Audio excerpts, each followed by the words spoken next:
Friends, welcome back to our channel. I hope आप सभी अच्छे होंगे और आपकी तैयारी भी बहुत अच्छे से चल रही होगी। जैसा कि आपको पता ही है, अपनी डीएसएसबी के लिए ये प्रैक्टिस क्वेश्चंस की सीरीज चली हुई है, जिसके अंदर हम डीयू, बीएचयू और आईआईटी जैम के प्रीवियस ईयर क्वेश्चन कर रहे हैं, जो भी मतलब शॉर्ट क्वेश्चंस हैं, यानी कि जो कम टाइम में हो सकते हैं। जो लेंथी क्वेश्चन है वो मैं नहीं करवा रही हूँ, क्योंकि लेंथी क्वेश्चन आप नहीं कर पाओगे वहाँ पे, क्योंकि डीएसएसबी में हमारे पास जो टाइम है वो लिमिटेड है। 36, आपको पता ही होगा, 36 सेकंड मिलेंगे हमें हर क्वेश्चन के लिए।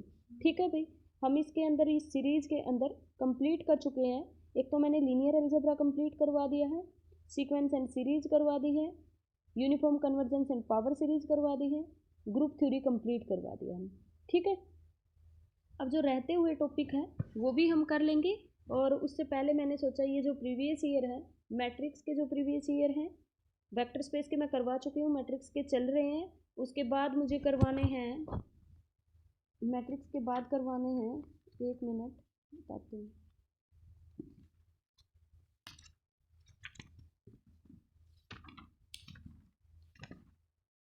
लीनियर ट्रांसफॉर्मेशन करेंगे, फिर मॉडर्न अलजेब्रा करेंगे, जैसे हमने किया था वैसे ही करेंगे। सीक्वेंस एंड सीरीज के करेंगे, जो जो आए हुए हैं। हम कंटिन्यूटी एंड डेरिवेटिव भी कर चुके हैं भाई, ठीक है। और उसके बाद हम करेंगे, बस फिर ये करके, फिर उसके बाद रिमान और इम्प्रॉपर करवाना है मुझे। नहीं, उससे पहले यूनिफॉर्म कन्वर्जेंस से पावर सीरीज के आईआईटी जैम और इसके क्वेश्चन करवाऊंगी। फिर उसके बाद जो रहते हुए टॉपिक, अपने कौन कौन से टॉपिक रह जाएंगे, रिमान और इम्प्रॉपर रह जाएगा, फंक्शन ऑफ सेवरल वेरिएबल रह जाएगा, डिफरेंशियल इक्वेशन रह जाएगा और कॉम्प्लेक्स रह जाएगा। ठीक है, ये रह जाएंगे अपने 4 टॉपिक, और ये करवा दूंगी फिर उसके बाद। ठीक है, थ्योरी पोर्शन भी हम शायद 3 मार्च से 4 मार्च से दोबारा से स्टार्ट कर लेंगे थ्योरी पोर्शन का। तब तक मैं थोड़ा सा बिजी हूँ, तब तक क्वेश्चन कर लेते हैं। ठीक है भाई, चलो फिर क्वेश्चन नंबर 21। एक्स और वाई अपने पास क्या है, मैट्रिक्स दे रखी 2x2 की, और इस तरह से डिफाइंड है वो मैट्रिक्स। कैसे कर रखी है, देखो, इन दोनों की प्रोडक्ट माइनस इनका उल्टा, यानी कि इन कम्यूट करवा रखा है एक तरह से।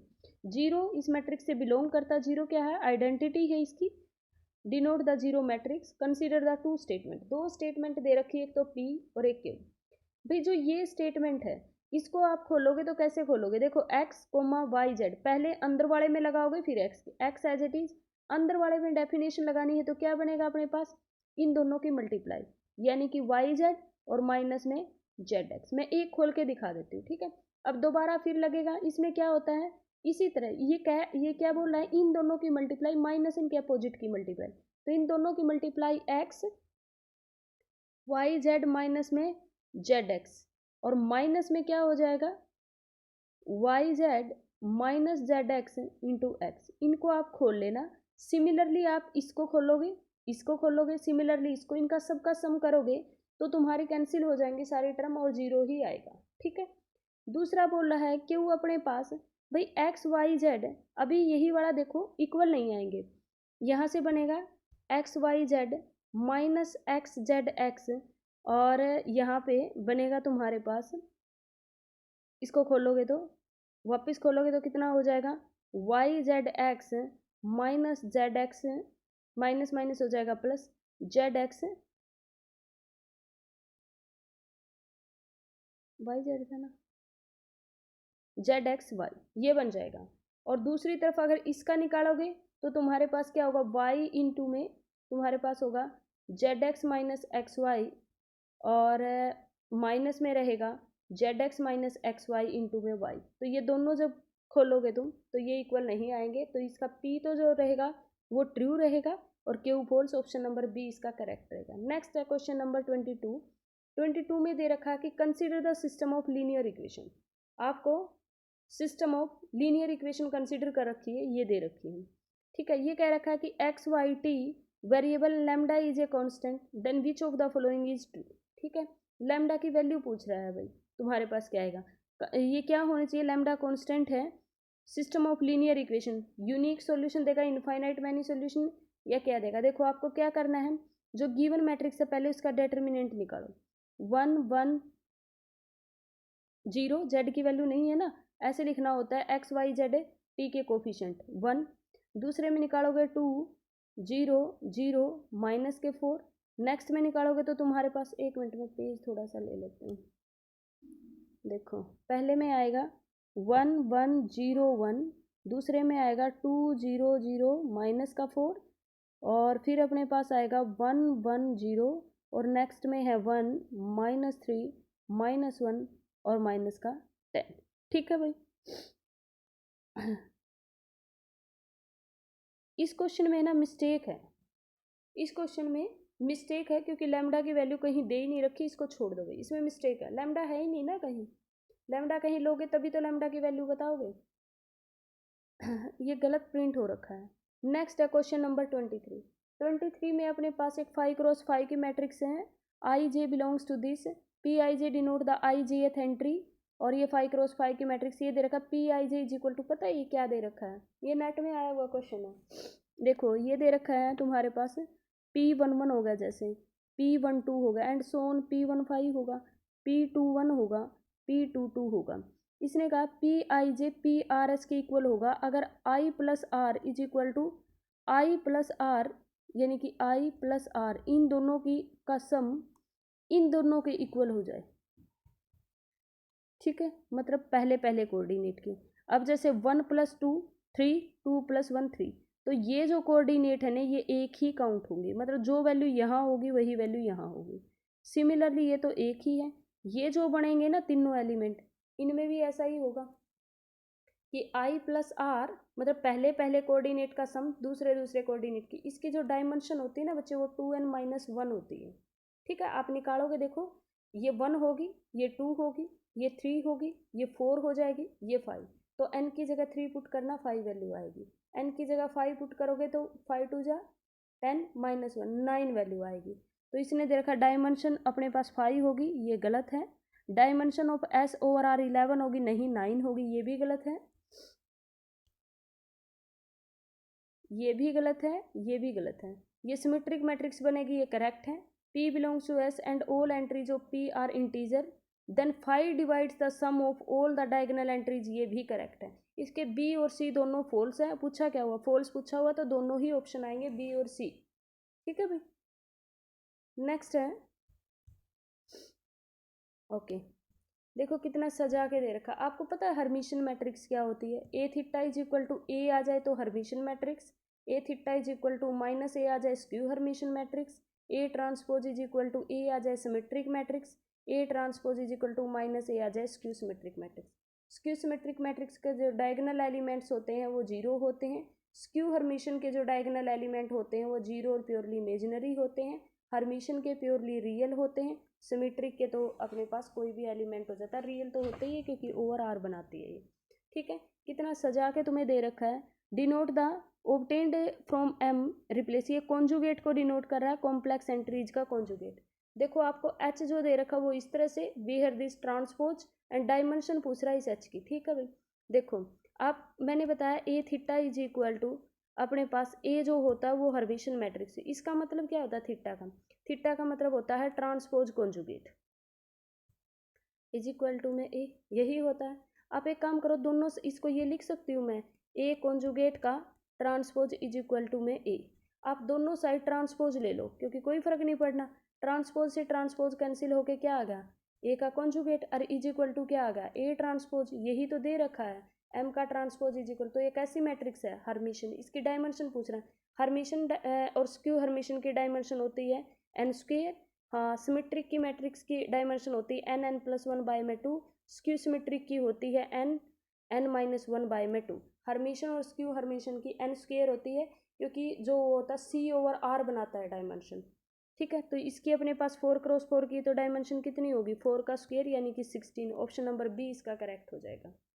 नेक्स्ट अपने पास दे रखा है भाई 25, इस तरह का क्वेश्चन आपके पेपर में आने की पूरी पॉसिबिलिटी होती है। ऊपर वाला भी अभी करवाया है जो 24 और 25 दोनों ही इंपॉर्टेंट है, लेकिन मुझे लगता है 25 की बजाय 24 की पॉसिबिलिटी ज़्यादा है क्योंकि 2x2 की मैट्रिक्स ईजी हो जाती है।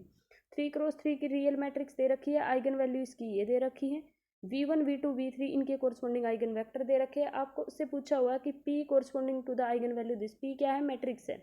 देन एंट्री पूछ रखा first row and third column. ठीक है, यानी कि आपसे पूछ रखा P11 P12 P13 आपसे P13 की एंट्री पूछ रखी है, ठीक है भाई, कोई दिक्कत नहीं है। देखो P13 अगर आपको निकालना है, देखो एक डेफिनेशन होती है कि Ax इज इक्वल टू में लैम्डा एक्स, एक्स क्या होता है अपने पास, इस लैम्डा आइगन वैल्यू के कोरस्पॉन्डिंग आइगन वेक्टर होता है, ये अपने पास आइगन वैल्यू होती है।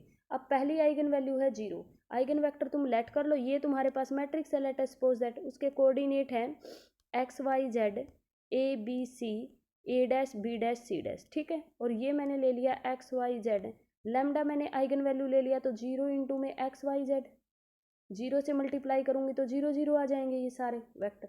अब पहले कोऑर्डिनेट की इसके साथ, ये वेक्टर तो दे रखा ना 1 0 0, तो यहाँ लिखो 1 0 0, बाहर 0 होने की वजह से सारे 0 हो गए।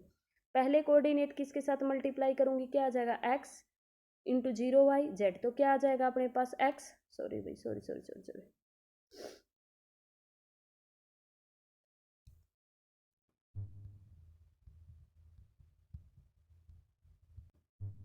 चलो भाई, तो तुम्हें क्या करना है इसके अंदर, देखो हमने क्या किया, ये अपने पास मैट्रिक्स है जिसके कोऑर्डिनेट मैंने एक्स वाई जेड ले लिए, और यहाँ पे मेरे पास 1 0 0, मैंने पहला कोऑर्डिनेट करूँगी तो कितना आएगा, x इज इक्वल टू में क्या होगा 0 इंटू समथिंग, क्योंकि आइगन वैल्यू क्या थी 0, तो 0 0 हो गए, तो x की वैल्यू 0।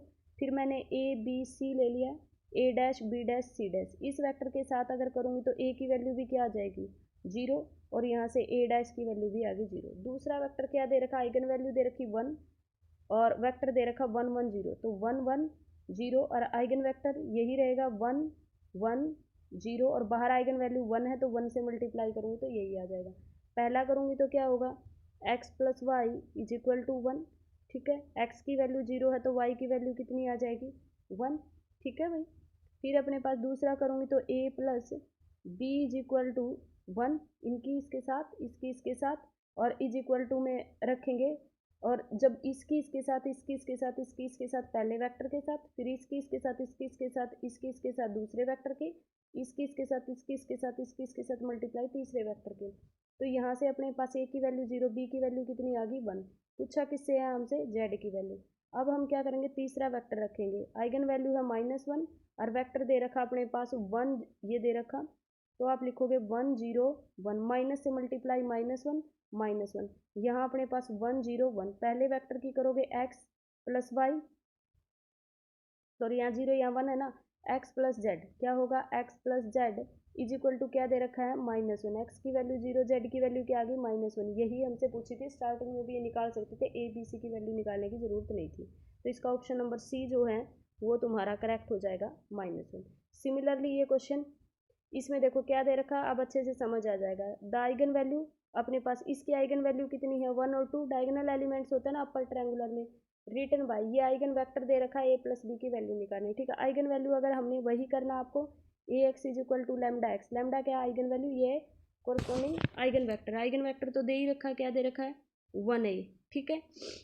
मैट्रिक्स अपने पास क्या दे रखी है, a जो दे रखी 1 2 0 2, और इज इक्वल टू में लैम्डा, लैम्डा की वैल्यू मैंने पहले ले ली 1, और वेक्टर यही वाला 1a, तो देखो भाई 1 प्लस में 2a क्या आ जाएगा 1 प्लस 2a, किसके इक्वल रखना है 1 के इक्वल, तो a की वैल्यू यहाँ से क्या आ गई 0, ठीक है। अब निकालना है दूसरा, दूसरे में दे रखा आइगन वैल्यू दे रखी 2, तो ये ले 2, और अपने पास वेक्टर दे रखा 1b, तो ये हो गया 1b, तो पहले करेंगे तो 1 प्लस 2b क्या बनेगा 1 प्लस 2b, ठीक है भाई, इज इक्वल टू में अपने पास किसके रखना है 2 के, तो b की वैल्यू कितनी आ जाएगी 1/2, देखो 1 को इधर ले जाओगे तो 2 माइनस 1 1 बाय में 2, तो 1/2, तो 0 प्लस 1/2 कितना आ जाएगा 1/2, ऑप्शन नंबर सी इसका क्या हो जाएगा करेक्ट। नेक्स्ट अपने पास दे रखा है एक मैट्रिक्स दे रखी, इसका डेटर्मिनेंट पूछ रहा है, इसकी आइगन वैल्यू निकाल लो, आइगन वैल्यू कैसे निकालोगे, ए की आइगन वैल्यू कितनी दे रखी है 1 2 3, डायगोनल एलिमेंट्स होगी, ए स्क्वायर का क्या होगा, इनका स्क्वायर कर दो, 1 2 का स्क्वायर 4 3 का स्क्वायर 9, अब कह रखा प्लस में ए भी करना, ए की आइगन वैल्यू रही ये रही, ये ए स्क्वायर की आइगन वैल्यू ये ए की, इसमें ये ऐड होगी, इसमें ये ऐड, इसमें ये ऐड, क्योंकि एडिशन की पूछ रखा, तो कितनी हो जाएगी 1 + 1 2, ये इसकी आइगन वैल्यू आ गई, ये 4 और 2 6, 9 और 3 12, ये होगी। अब इनकी अपने पास ये कितना हो गया 6 2 जा, डेटर्मिनेंट क्या होता है प्रोडक्ट ऑफ आइगन वैल्यू, तो अपने पास कितना होगा 12, मल्टीप्लाई 12 124। अगर ट्रेस पूछता तो इन सब के 12 6 और 2 तो 8 हो जाता है, 12 20 इसका ट्रेस आ जाता है। ठीक है भाई, तो ऑप्शन नंबर सी इसका करेक्ट होगा। नेक्स्ट अपने पास दे रखा question number 28, given below are two statements, one is labelled as assertion and other is reason. ठीक है भाई, if a real matrix has one eigen vector then it has infinite. अगर कोई भी अपने पास रियल मैट्रिक्स है, उसका एक भी आइगन वेक्टर अगर एग्जिस्ट कर जाता है तो उसके infinite number of eigen vector हो सकते हैं। क्यों हो सकते हैं? क्योंकि अगर कोई किसी आइगन वैल्यू के कोरस्पॉन्डिंग एक्स एक आइगन वेक्टर है तो उसका लीनियर कॉम्बिनेशन एक्स अगर इज आइगन वेक्टर किसके कोरस्पॉन्डिंग, लैम्डा के, तो के एक्स भी आइगन वेक्टर होगा इस लैम्डा के कोरस्पॉन्डिंग, और के जो है वो रियल नंबर से बिलोंग करता है। तो कितने होंगे? इनफाइनाइट होंगे। ये बिल्कुल सही है। Scalar multiple of eigen value of matrix, अगर यहाँ पे scalar multiple of eigen vector दे देता तो ये सही हो जाता, लेकिन इसने दिया आइगन वैल्यू। आइगन वैल्यू का स्केलर मल्टीपल आइगन वैल्यू हो कोई ज़रूरी नहीं, ये अपने पास फॉल्स है और ये अपने पास ट्रू है। A is correct but R is not correct. Option number C इसका क्या हो जाएगा? करेक्ट हो जाएगा। नेक्स्ट अभी क्वेश्चन नंबर 29, देखो क्या दे रखा है 29 में, वही असर्जन और रीजन दे रखा है। एक मैट्रिक्स है जिसकी आइगन वैल्यू ये है और इसकी आइगन वैल्यू भी ये है, have the eigen value have same eigen value, बिल्कुल सही बात है। अब वो टू मैट्रिक्स क्या है अपने पास? सिमिलर है ये दोनों मैट्रिक्स, क्योंकि इसको चेंज करोगे, ये अपर ट्रायंगुलर ये भी अपर ट्रायंगुलर है, यहाँ जीरो रहे कोई दिक्कत नहीं है, दोनों अपर ट्रायंगुलर है, दोनों की आइगन वैल्यू भी सेम है, तो ये दोनों मैट्रिक्स ऑर्डर भी सेम है, सारा सब कुछ सेम है इनका, तो ये दोनों मैट्रिक्स कैसी हैं? सिमिलर मैट्रिक्स है बिल्कुल। Statement choose below both are correct, और ये करेक्ट एक्सप्लेनेशन भी देता है इसकी। ऑप्शन नंबर ए इसका करेक्ट हो जाएगा। नेक्स्ट है क्वेश्चन नंबर 30, ये एलपीपी का क्वेश्चन है भाई। A feasible solution to a linear programming problem, अगर फिजिबल सॉल्यूशन जो होता है, फिजिबल का मतलब क्या होता है? जैसे ये वाला रीजन किसी का फिजिबल हो गया, यानी कि कॉमन एरिया, सारे ये सारे के सारे क्या है? इसके कंस्ट्रेंट है, सारे कंस्ट्रेंट। फिजिबल सॉल्यूशन का मतलब होता है all must satisfy all problem constraint simultaneously. Simultaneously का मतलब एक साथ सारे के सारे कंस्ट्रेंट बिल्कुल सेटिस्फाई करेंगे। इसमें ऐसा कोई अगर यहाँ रह गया मान लेते तो ये फिजिबल रीजन हो ही नहीं सकता। अगर ये एरिया छूट गया तो क्या होना चाहिए? सबका बाउंडेड एरिया होना चाहिए। ठीक है, तो ऑप्शन नंबर ए इसका करेक्ट हो जाएगा। आज हम इतना ही करेंगे। प्लीज़ वीडियो को ज़्यादा से ज़्यादा लोगों तक शेयर करना, चैनल को सब्सक्राइब करना। Thank you so much, bye bye, मिलते हैं नेक्स्ट वीडियो में।